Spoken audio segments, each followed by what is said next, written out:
Alrighty, we are ready to needle. The first thing I did was get some fresh water and put it in a stainless steel container. And I also want to double check and make sure Shannon's numbing is good. So the first thing I'm gonna do is remove it from her forehead here. And I'm gonna take, again, one of my tongue depressors. And I'm just gonna scrape a little bit of numbing off. This is what I use these paper towels for.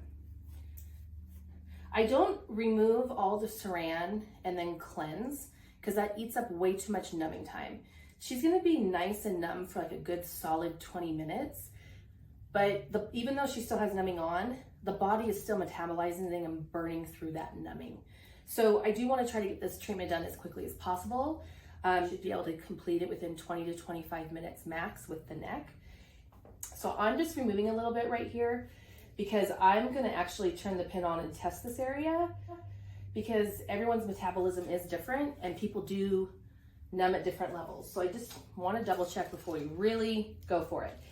The other thing is that during the treatment, I am going to be adjusting the depths during the treatment, but I'm not going to go into that in the video. At the end of the video, we will have a slide letting you know what all the proper depths are and ranges for each area. So we're not talking so much while the pin is running. So I'm gonna take my tip off. I do fully pop it out and make sure that all the needles are straight. You can also do this before you put it in the device. You ready, Shannon? Communicate as much as possible with your client. So she now knows I'm gonna start.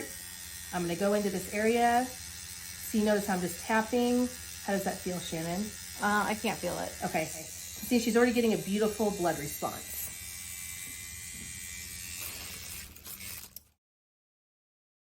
We're gonna remove the numbing.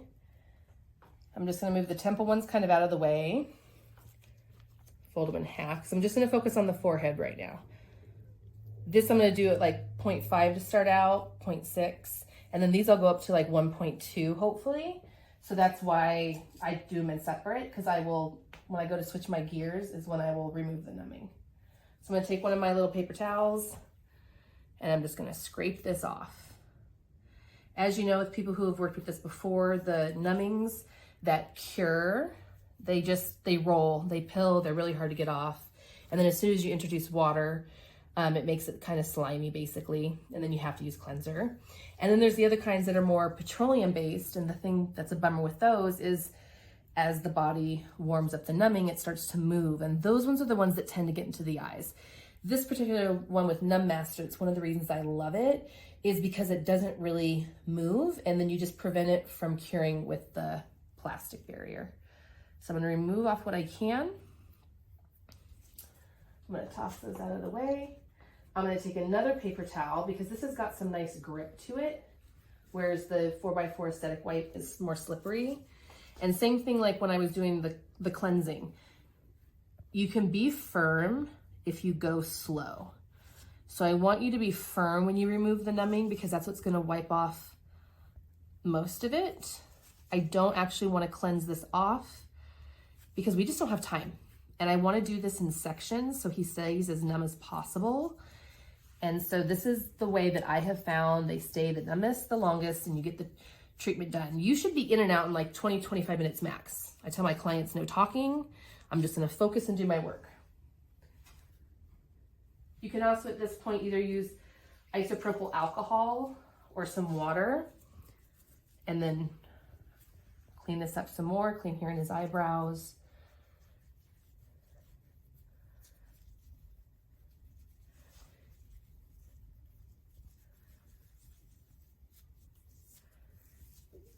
Normally I test a patch to make sure they're numb, like I did on Shannon, and I know Dan's numb.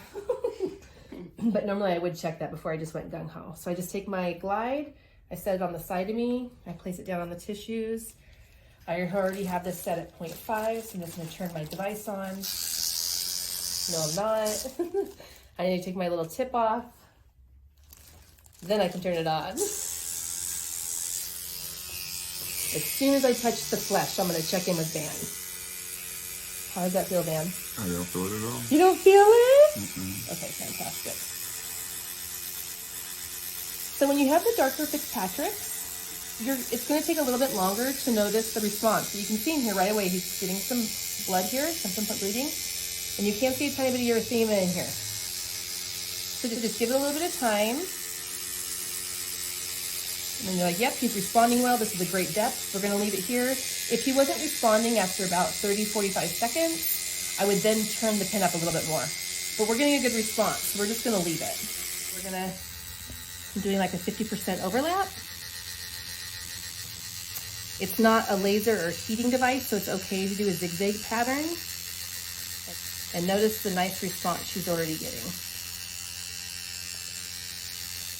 For some people, you will see delayed bleeding because lidocaine is a vasoconstrictor, so it can cause bleeding to be delayed in some clients. So don't assume just because they're not getting the blood right away that it's not deep enough. Give it a moment. You can always go back over the area. How does that feel? Great. Because she's responding so well, I'm actually going to turn it up a little bit because, again, the deeper we can get the needle in, the better outcome she's going to have with skin tightening and getting a thicker dermis.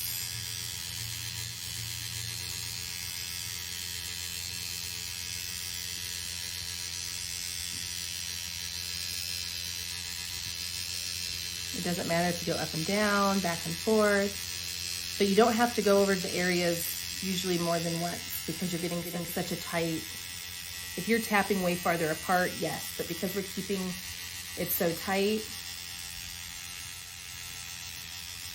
we don't need multiple passes. You only need the pinpoint bleeding. You don't want drastic bleeding anyway. You just want to get right into the top layers of the dermis. But you need the blood response to see that you're getting in the dermis. If you're not bleeding, you're not getting into the papillary layer. And that's where we want to be. And you can go either way. You can keep going up and down like I am. You can also stop and go back and forth. I kind of tend to do that when I get to this area of the forehead. How's that feeling, man? It's fine. Okay. As you move along the face, you need to keep checking in with them. You got to remember there could have been a spot where the numbing wasn't as thick. It didn't go in as deep. So you just right there, it's too high. Yeah, see, so you're feeling it right in here? Yeah, see, thanks for communicating, man. Okay, we're just going to come back down in here. And then we're going to go on the other side. You only need to add more glide if you feel like you need it. You don't need to keep putting it on. As you can see, I'm just bouncing, bouncing, bouncing. I want to make straight channels. That's why I'm doing so much moving. As you can see, I think I'm standing up, I'm moving up and down. This is why I do not like sitting down for this treatment, because I want straight channels going into the skin. So I need to be able to curve with his body, and the tip of this pin is not rubber, it's hard plastic. So if I want it to mold to the pin, I have to move myself. How's that feeling, Dan? Okay. That's looking pretty good. So I really go to town on the glabellas. I do not mess around. So I'm going to get some nice glide in there. If you need some grip, you can either use the paper towels or an aesthetics wipe. I'm going to grab the tissue, I'm going to pull up, and I am going to just keep going. How does this feel, Shannon? Feels fine. Okay. So yeah, I'm going to do multiple passes. There's so little that helps this area besides neuromodulators that I want to thicken this tissue up as much as I can.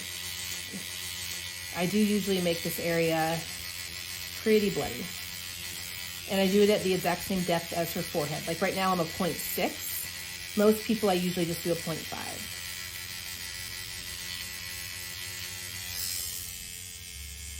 There she is. So now I'm going to turn the pin down to like 0.3. Because I'm going to go in and do these eyebrows. So how I'm going to do this is I'm going to get an aesthetic wipe. I'm going to use it so I can grip. I'm going to lift this up. I'm going to go in and do his eyebrow. How's that feel, Dan? It's fine. You can needle right over here.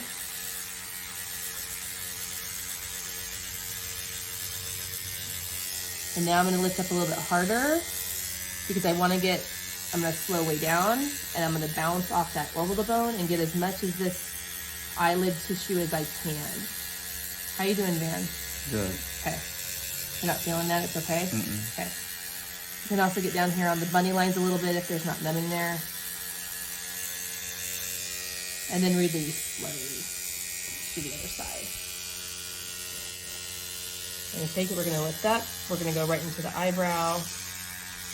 You can go this way or you can do this way, it doesn't matter. At a 0.3, you're not gonna see really pinpoint bleeding. It is a very superficial treatment, but they do get benefit from it, so that's why it's worth doing. But it's not gonna give you the same response as that 0.5 or 0.6 on the forehead. How's it feeling, Dan? Fine. Okay, I'm gonna go down. I'm gonna pull up more. If you try to go deeper in this area, you'll hit veins and it will cause a bruise. So just 0.3, 0.4. So you need to keep getting a little bit, see that?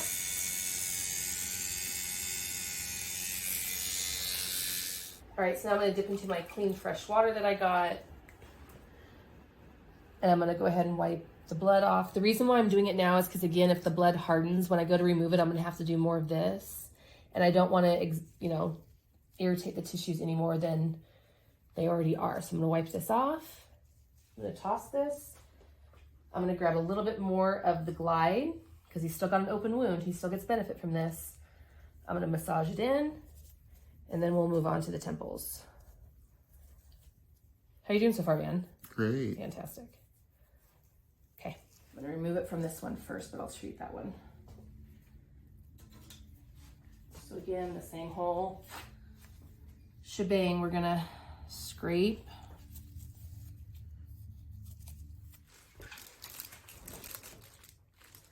Before I turn my pin on, I'm gonna set it to 1.2. I'm gonna give this Glide on both sides. Thanks, man.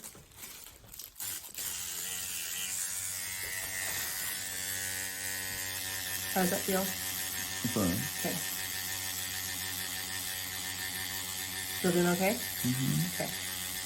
So 1.2 is a pretty good depth. You don't want to go too deep into the temples. There's stuff going on in here that you just don't want. Always stay in the safety zone. So see how nice and flush the urethema is coming out. Beauteous. I do tend to over-treat this area a little bit as well because, as you know, the temples thin as you get older. Anything I can do to thicken up tissues. Notice how we're getting closer in also, even though we're at the same depth. He's getting a way more response here. That's because we're starting to hit more bone right here. Whereas here, it's more of the dense, fatty tissue.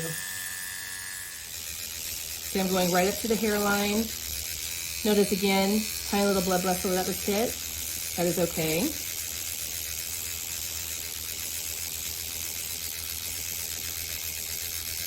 If you want to prevent this from happening, then you just would, like with her, you would turn it down to like a 0.2. To me, it's such a superficial little capillary that's not something I'm worried about. To do the crow's feet, I also turn it down to a 0.3. I also will grab whatever little cloth I want to. And I'm going to pull down on the tissues. And then same thing, I'm going to use that orbital bone. How's that feel, Van? Fine. I'm going to use that orbital bone to bounce off of to treat the crow's feet area. Because this area is so susceptible to movement, again, same thing like the rubellas, I really do want to treat this area. I don't want to forget about it. I need to thicken up that dermis as much as you can. How you doing, Van? Great. Okay. It's okay that you're on camera. You can be honest. You good? Always. Okay, yeah. okay. Breathe. And go in. How's that feel, Van? It feels good. Can you feel this? Not really, no. Okay, just a little. Okay. Turn and go around. You're responding so well.